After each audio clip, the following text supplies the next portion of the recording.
en las finanzas, quizás en la salud. Y a nosotros con mi esposa nos tocó pasar un proceso donde sentíamos que varias áreas de nuestra vida estaban trabadas. Sentíamos que el ministerio estaba quizás estancado, no veíamos un crecimiento. Sentíamos que nuestras finanzas estaban estancadas, nuestras emociones estaban inestables. Comenzamos a tener problemas en casa con nuestros hijos, comenzamos a tener algunas situaciones difíciles y complicadas, porque los pastores también tenemos esas situaciones. Somos personas normales que sufrimos las mismas luchas y pruebas que sufren ustedes. Pero el problema era que este proceso ya se estaba quizás extendiendo demasiado, ¿verdad? Y cuando un proceso se extiende demasiado, hay una pregunta que uno se tiene que hacer. Y es, ¿esto es un proceso que se va a terminar cuando aprenda algo? ¿O algo tengo que cambiar? ¿O algo tengo que aprender yo? Porque cuando algo se repite mucho en mi vida, o sea, yo puedo tener procesos en mi vida, los cuales los supero, los paso y sigo adelante y soy edificado por medio de eso. La Biblia habla que vamos a tener luchas y pruebas, pero cuando habla de lucha se refiere a una victoria. Y cuando habla de pruebas se refiere a que vamos a salir aprobados. Pero si hay ciclos en nuestra vida que se repiten, esas ya no son ni luchas ni pruebas. Muchas veces pasan a ser maldiciones. Pasan a ser cosas en nuestra vida que se repiten y que uno dice, yo no puedo salir, parece que no sé, que salgo de una deuda y me meto en otra. Parece que me sano de algo y me vuelvo a enfermar de otra cosa. Parece que las cosas no me van saliendo y siempre se repiten esos ciclos en mi vida. Y ya dejan de ser ciclos y procesos para transformarse quizás en algún tipo de maldición sobre nuestra vida. Y uno puede ser cristiano, buscar al Señor, ir a la iglesia y estar bajo maldición. Créanme que la respuesta es sí. Cuando hay cosas que nosotros tenemos que cambiar, tenemos que modificar en nosotros, las cosas se van a trabar en nuestra vida y no van a salir. Así que le preguntamos al Señor, nos arrodillamos, clamamos al Señor y le dijimos, Señor, yo quiero saber qué estoy haciendo mal. ¿En qué estoy fallando? Señor, quizás tengo, no sé, algún pecado oculto, quizás hay algo que tenga que salir a la luz, quizás mostrame lo que me tengas que mostrar. Y lo peor de todo es que muchas personas de la iglesia estaban en el mismo proceso que nosotros y decíamos, esto se está contagiando también a las personas que están alrededor nuestro, Señor. Para mí era muy, muy grave lo que estaba sucediendo, que todos estábamos en los mismos procesos y decíamos, predicamos un Dios de bendición. Sé que la vida no siempre es fácil, no es color de rosa, pero predicamos un Dios que sana, que bendice, Señor.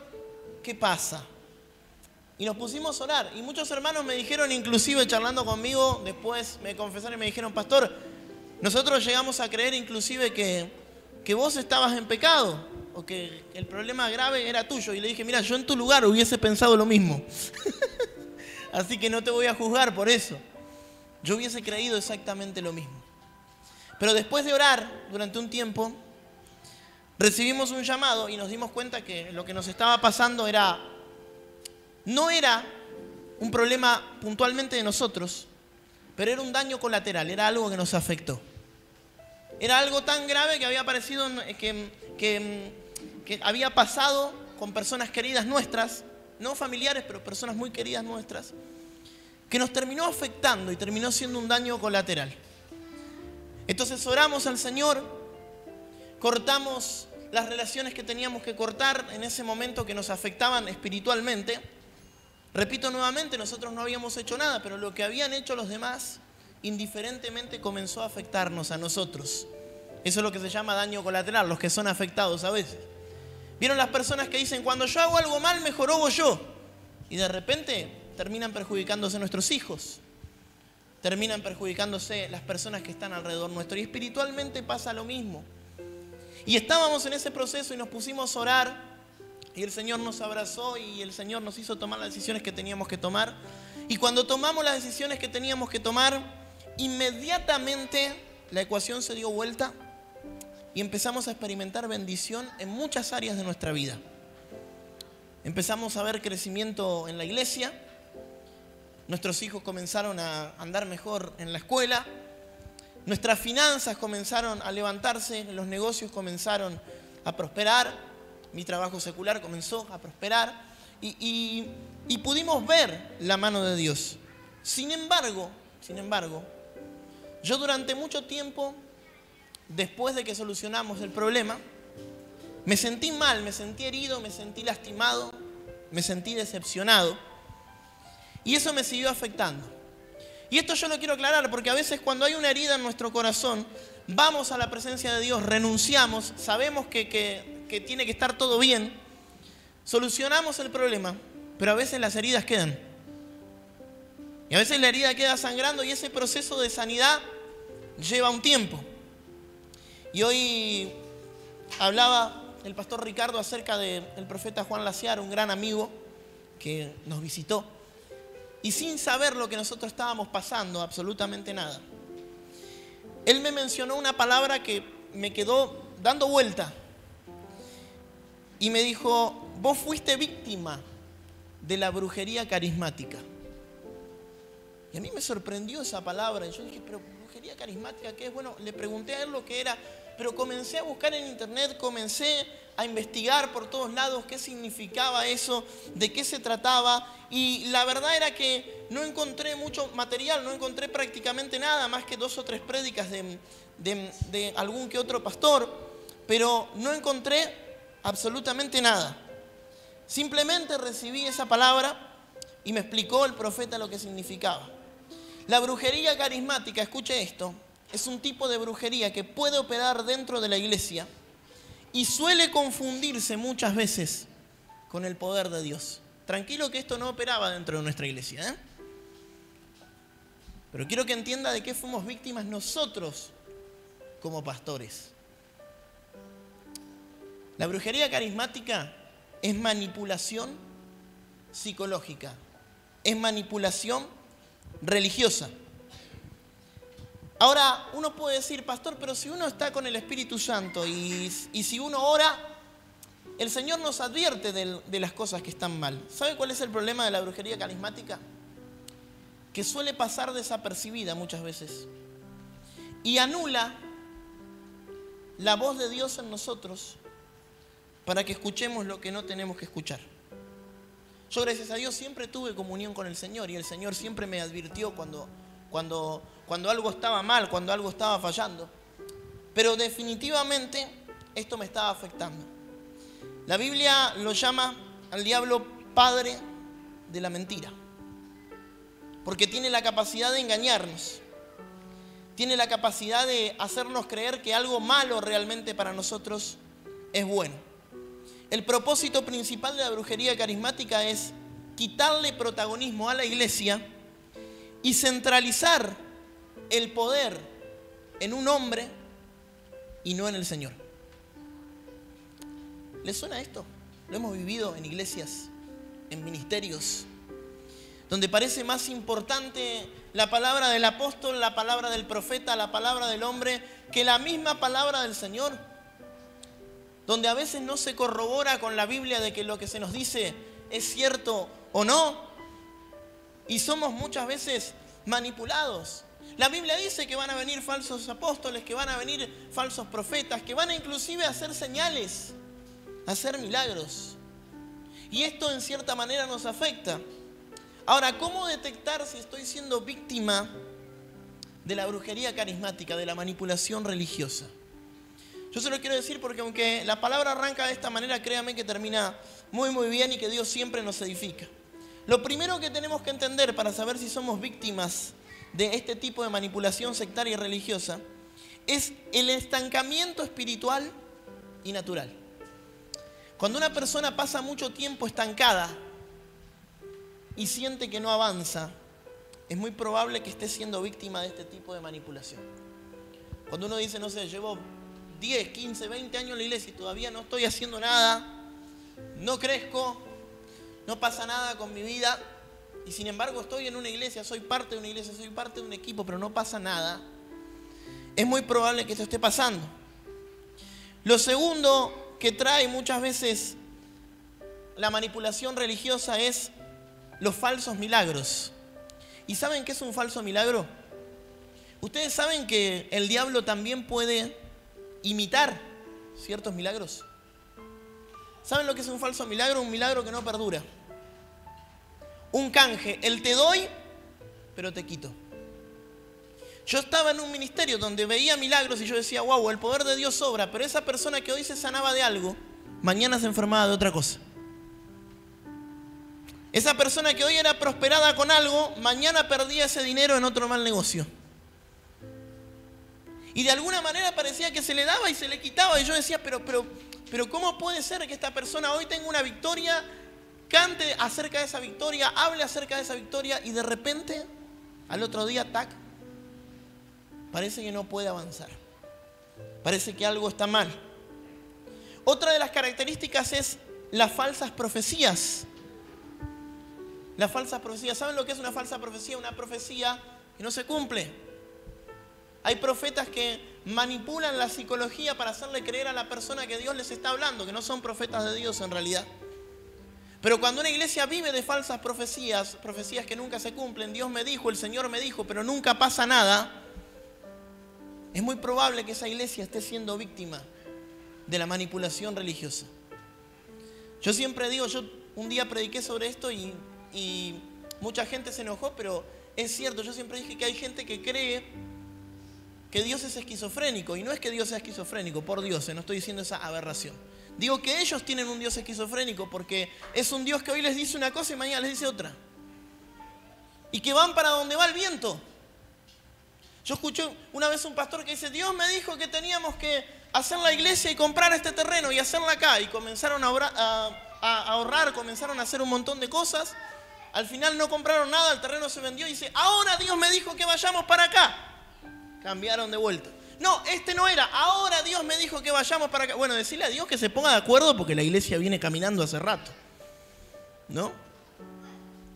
Y es como que cuando Dios habla, tiene que ser preciso y certero.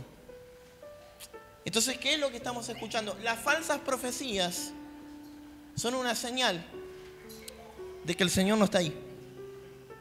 De que Dios no está obrando y que tenemos que analizar nuestra fe y analizar de qué cosas nos estamos alimentando realmente. ¿Cuánto me están entendiendo? Podemos ser engañados fácilmente. La brujería carismática es la centralización del poder en una persona. A la unción la tiene el pastor.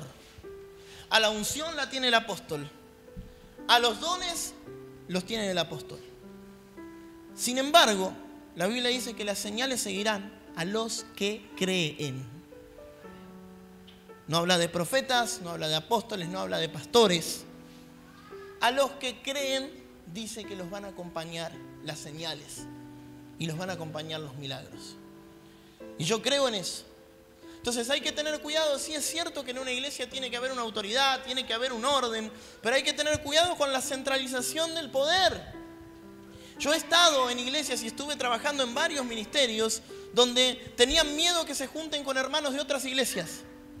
No se junten, júntense solamente con los de nuestra iglesia, porque si no, se arma chusmerío, porque esto, por el otro, armando de alguna manera un complot sectario para que solo nos relacionemos entre nosotros. Como si los hermanos de otras iglesias fueran enemigos, ¿verdad? La unción solamente está acá. El poder de Dios solamente se mueve acá. Todo eso es parte de la manipulación religiosa. Porque Dios no vino a buscar una iglesia, un edificio, ni un ministerio. Dios vino a buscar a las personas que van a ser salvas. Y a veces hay gente que se enoja cuando yo digo de que Dios no nos mandó a llenar una iglesia. Dios nos mandó a llenar el cielo. Dios nos mandó a que nosotros podamos llevar gente a Jesucristo. Yo el otro día les conté cuántas personas pasaron por esta iglesia, un montón. Y muchos de ellos se fueron, muchos recibieron una palabra y se fueron, muchos hoy están sirviendo en otro lugar, muchos hoy están bendecidos. Y no porque se hayan ido de esta iglesia, son nuestros enemigos. A mí hay gente que me ha dicho, fulanito se fue de la iglesia, no le hables más. Si lo ves, cruzate de vereda porque está endemoniado. Es mi hermano. Equivocado, no equivocado, es mi hermano. ¿Por qué tenemos que entender que estar unidos no viene de parte de Dios? A veces creemos eso. Si lo primero que dijo Jesús que para que el mundo crea es que tenemos que ser uno como Él es con el Padre. ¿Cuántas cosas tenemos que romper? La manipulación religiosa es creer que somos la única iglesia. La mentira que nos vendieron muchas veces, y no quiero que se malinterprete esto, por favor, estoy hablando con gente madura. La mentira de la cobertura. Creo en la cobertura espiritual, Tenemos cobertura espiritual, tenemos nuestro pastor, creemos en la cobertura espiritual. Pero la mentira de que sin cobertura no puedes hacer nada para Dios. Que necesito la cobertura de parte de Dios. Yo quiero decirte algo, a la cobertura te la da el Señor. Yo nunca vi a los apóstoles de Jesucristo mandándole un WhatsApp a Jesús para saber si podían bautizar a alguien. Para ver si podían echar fuera un demonio. Para ver si podían hacer lo que hacían. No, porque primero hay que pedirle permiso. No, porque primero hay que... ¿Saben? Tenemos que empezar a romper conceptos e ideas. Yo creo que necesitamos una cobertura porque es parte del orden. El mismo Jesús dijo... O sea, cuando vino el siervo del centurión a pedir un milagro, le dijo, yo soy hombre bajo autoridad. Di la palabra y mi siervo sanará. Y pudo llevar un milagro ese siervo del centurión a causa de que él era un hombre bajo autoridad. Y yo creo en la autoridad. Yo creo que alguien tiene que calificarnos, que alguien tiene que mentorearnos, que alguien tiene que enseñarnos, formarnos. Yo creo en eso también. Pero no creo que para hacer algo que Dios nos mandó a hacer, necesitemos la cobertura de otro hombre. Cristo nos mandó a predicar el Evangelio y para eso no necesitas ni ser un evangelista, ni tener una credencial pastoral, ni necesitas una acreditación para eso. Solo necesitas abrir tu boca y la gente va a empezar a creer y las cosas van a empezar a ocurrir. ¿Cuántos lo creen? Mira, ¿qué cosas están deteniendo hoy en día los avivamientos en las iglesias? Yo estuve orando mucho estos días y es una pregunta que le hicieron a un pastor estos días y me quedó eso muy grabado, ¿no? Le preguntaban a este pastor que venía precursor de un avivamiento muy grande en los Estados Unidos, ¿qué cosas hoy detienen el avivamiento? Una de ellas es el espíritu de religión. Ahora vamos a leer la palabra, no se preocupe, pero una de las cosas es el espíritu de religión. ¿Y sabe cuál es el espíritu de religión? Lo que nos limita y lo que nos dice muchas veces cómo hacer las cosas. Siempre les digo que muchas veces hacemos cosas y no sabemos ni por qué las hacemos. Pero nos enseñaron así y las hacemos de esta manera. Hay gente que ve que acá hacemos las cosas diferentes, viene y me dice, pero en la iglesia el pastor tal lo hacen de esta manera. Así que como lo hacen acá está mal. Y cuando yo les pregunto por qué lo hacen de esta manera, no sé. Pero lo hacen así. Una vez estábamos armando un debate con una persona, con un teólogo que había estudiado en el Instituto Bíblico y tocamos un tema sensible dentro del Evangelio que siempre es un debate. Y yo le di un argumento bíblico, le digo, mira, la palabra dice esto, esto, esto y esto. ¿Vos qué pensás? Me dice, no, yo pienso que estás equivocado, que no es así. Entonces le digo, bueno, argumentame y explícame por qué no es así. Porque en el Instituto Bíblico me lo enseñaron de otra manera, me dice. Bueno, le digo, pero explícame con la palabra por qué, le digo. ¿Vos sabés por qué? No sé, pero a mí me lo enseñaron así y es así. La manipulación religiosa muchas veces hace que en lugar de discípulos formemos clones, sin capacidad de pensar. Si una iglesia en lugar de formar discípulos forma clones del pastor, eso no sirve. Jesús era único, pero cada discípulo de Jesús tenía su gracia.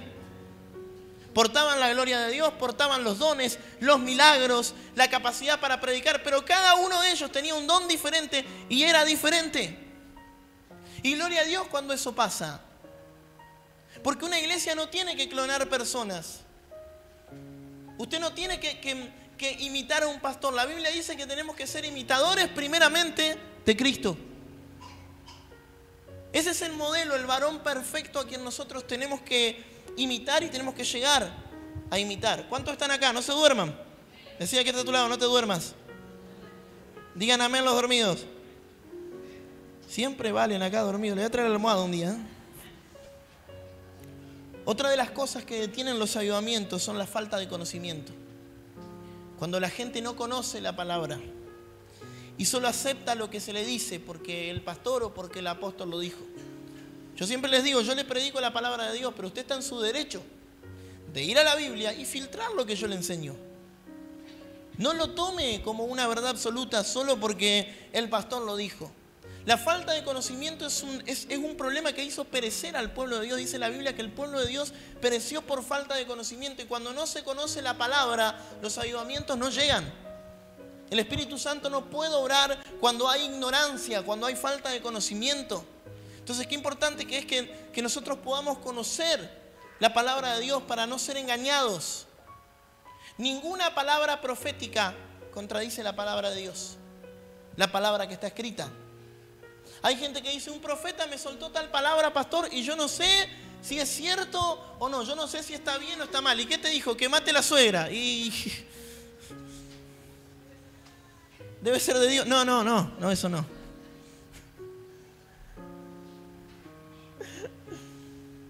Filtre con la palabra. Dijo el apóstol Pablo que examinemos todo y que retengamos lo que es bueno, lo que nos hace bien. Otra de las cosas que hace que los avivamientos nos lleguen es ponerle límites al Espíritu Santo. A veces somos tan estructurados y es obvio, en la iglesia tenemos un orden, tenemos un horario, tratamos de respetar ese horario, pero hay veces que el Espíritu Santo quiere hacer y tiene que hacer lo que pueda y lo que quiera. Y le tenemos que dar esa libertad al Espíritu Santo para que se pueda mover. A veces queremos encapsular a las personas y decir, Dios a este no lo puede usar por esto y por esto y por aquello. Y capaz que Dios te sorprende. Y capaz que Dios puede usar a quien ni siquiera vos te imaginás. Y a veces le ponemos límites al Espíritu Santo y hacemos que las cosas no puedan suceder. A veces hay ministros que son celosos de lo que tienen y que no imparten esa unción, no imparten ese conocimiento al pueblo de Dios. Ustedes saben que antiguamente los curas leían la Biblia en latín para que solo los curas lo puedan entender y el pueblo no tenga acceso al conocimiento. Pero hoy todo eso se ha roto. Hoy tenemos un libre acceso a la presencia de Dios y quiero ir cerrando con esto. Yo creo firmemente de parte de Dios que viene un tiempo de transferencia de poder, donde lo que se había centralizado en los hombres se va a centralizar en la iglesia en este tiempo. Donde lo que creíamos que Dios había derramado en un pastor, en un profeta o en un apóstol, Dios lo va a derramar sobre toda su iglesia. Viene un tiempo de transferencia de poder, de transferencia de riquezas y de todo lo que le corresponde al pueblo de Dios para estos tiempos. ¿Cómo recuperamos como iglesia el poder que muchas veces se nos ha quitado, que nos ha quitado el monopolio del evangelio? La iglesia tiene que recuperar en este tiempo su lugar. Lo primero es delegando autoridad. Tenemos que empezar a delegar autoridad. Dice la Biblia en el libro de Lucas, capítulo 9, versículo 1, dice: habiendo reunido sus 12 discípulos, les dio poder y autoridad sobre todos los demonios y para sanar enfermedades, y los envió a predicar el reino de Dios y a sanar los enfermos. Qué loco esto, ¿no? Quizás lo que estás esperando que un hombre te imparta o que alguien te imparta, Jesús ya te lo impartió. Dice que les delegó autoridad. Yo estoy orando al Señor por milagros.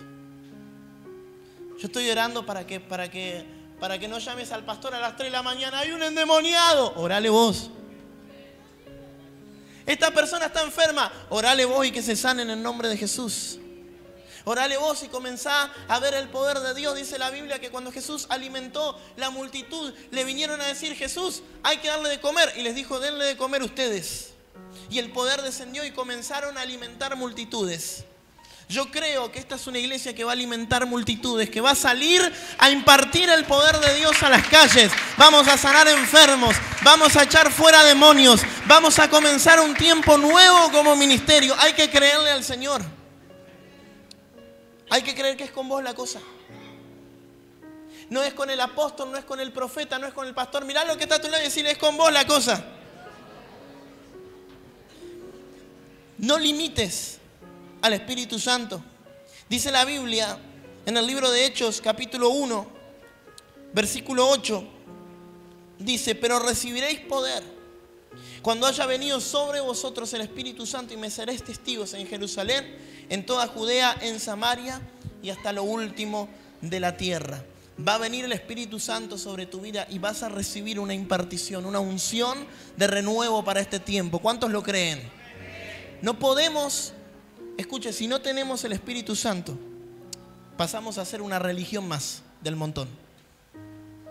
El Espíritu Santo es la evidencia de que Jesús está vivo. El Espíritu Santo es la evidencia de que no vas a ser engañado por falsos apóstoles, por falsos maestros. El Espíritu Santo es la evidencia de que va a morar en vos, que vas a poder avanzar, que vas a poder empezar a recibir los dones que Dios tiene para tu vida. Yo lo creo. Yo creo en una iglesia ungida. Repito nuevamente, no creo en un hombre de Dios para la ciudad. Yo creo en una iglesia en general. Iglesia a nivel general, no solo estoy hablando de esta iglesia. Que pueda cambiar el rumbo de una ciudad. Que pueda empezar a orar para que las cosas realmente puedan comenzar a funcionar. Yo no quiero que crezca solo un pequeño grupito. Yo quiero ver a Campana bajo la gloria de Dios. Yo quiero ver a Campana transformada. Yo quiero que baje la delincuencia. Quiero que bajen los suicidios. Quiero que baje la pobreza. Quiero que la iglesia realmente comience a impactar la sociedad.